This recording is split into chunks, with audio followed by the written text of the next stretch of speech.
Hi everybody, it's Flat Cap Cafe Racer out riding on this glorious day, a few days before Christmas. It's about, I'm out on the Moto Guzzi, the bike I had the least amount of experience on, and it's about 17 degrees Fahrenheit right now. Roads are kind of getting iffy in places. It was dry up until the point where I got up here. That's alright, no ABS, no traction control. What could go wrong?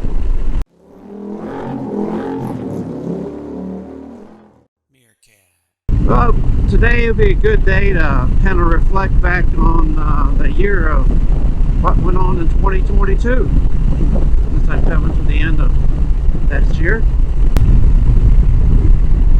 Let's see, in January last year, Rapid Roy and I went down to the Mecum auction down in Las Vegas. As some of you know, I'm planning to go back this year. Now, Roy's not going to be able to make it, but last year on the way back, we stopped in a little town and bought and picked up a Kawasaki KX 112. It had to be the roads were pretty clear when I started out. It was about 27 degrees.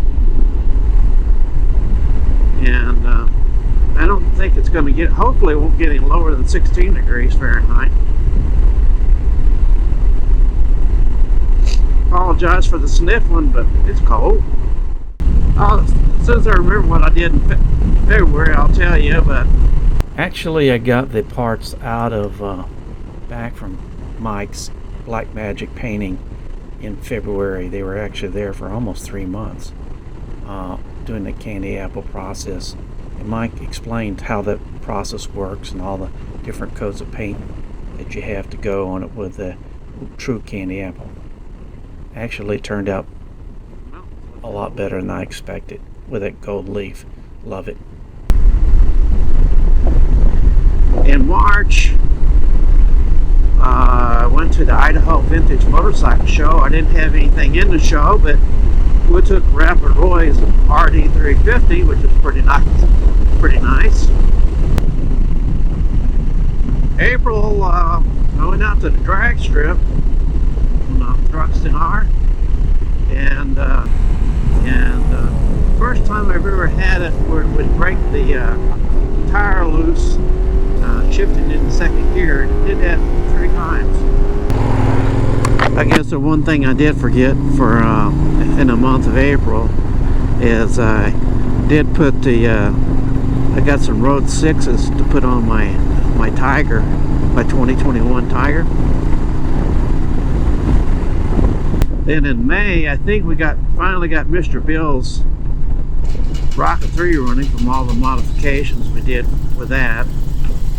So we had to spend some time breaking that in and get that broke in, and in June and went out to Seattle to get it dynoed, and it did 200 horsepower basically at the rear wheel, so really good. Then when I got back, I put some Road 6s on my BMW R9T because I was getting ready to take a trip with my nephews. 500 miles on it. The tires weren't that bad, but I'm fixing to go on a ride around Colorado in August.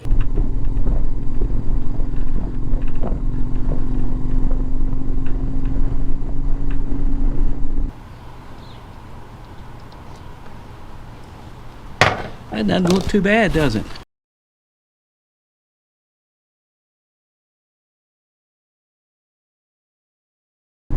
Mr. Bill and I went,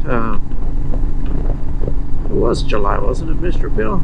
We went on the 2,500 mile ride to Spearfish, South Dakota. And he was on his Rocket 3, just got it broke in and everything, and I was on my Tiger 21 Tiger? Well, I keep saying 2021 Tiger comes a little later. And we had a nice trip, spent 7 days and didn't have any trouble with the bikes or anything. And unfortunately, we both got COVID when we were out there. Brought it back to our families and they got COVID, so there you go. The thing in July was when we were out there doing the trip, Rob Smith asked me to ride his Rocket 3 at the Bonneville Salt Flats that's coming August in 2023. It's a 260 horsepower bike, and I'm going to ride that, so I'm looking forward to doing that. Hopefully we can get a record. Hopefully we can get 200 miles an hour. Who knows? But in August, I loaded up the bikes and 2 bikes, the BMW R9T and Tiger.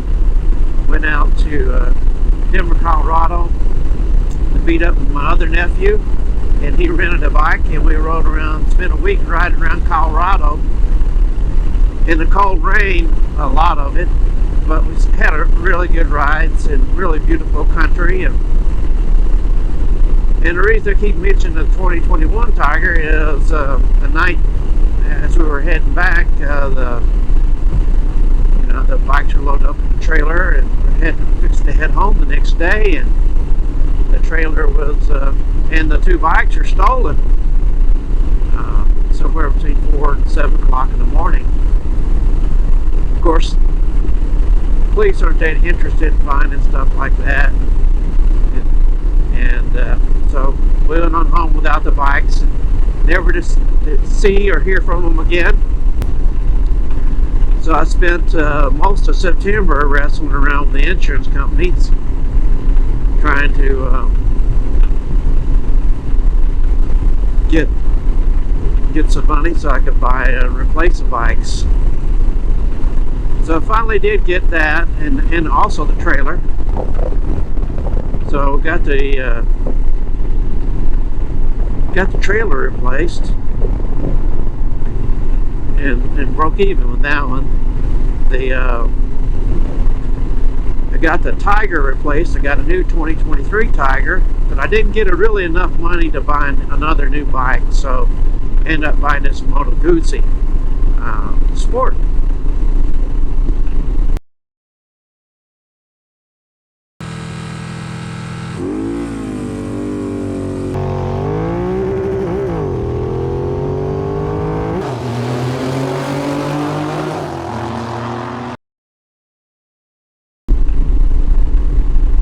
And everything's going pretty well. Unfortunately, in November, my father-in-law passed away, and that was a really bad thing. I met my father-in-law when he was 48 years old. He's 20-something years younger than me, than I am right now. And really, we'll miss him. And he was a really, really fine fellow. Of course, you got to make a lot of tweaks on your bike, and so in November I started making a lot of tweaks to the Moto Guzzi. I went ahead and did an oil change and filter, adjusted the suspension, put some lower foot pegs on it, put a windscreen on it, and finally I put some different toe pegs on it to get it squared away. And in December, let's see, this year, I'm not doing much. Like I said, I'm getting ready to go to Meekum. I'm doing some videos on my favorite motor bloggers of 2022. Some of you are watching them, and some of you aren't, but there's just my favorites in different, I just, put some different categories. So we're on the back half of the loop. It takes me a little longer to get home this way, but it's a little bit more scenic. Curiously, I've not seen any motorcycles out here. I wonder why. I did get a couple people roll down their windows and give me a big thumbs up, but I don't know if they were then saying, "What a dumbass for being out riding." I don't know. Well, I hope you've enjoyed this ride. I think this might be my last ride for this year anyway. So this is a Flat Cap Cafe Racer saying goodbye today. Join me and my friends at Flat Cap Cafe Racer for riding and racing. Please subscribe.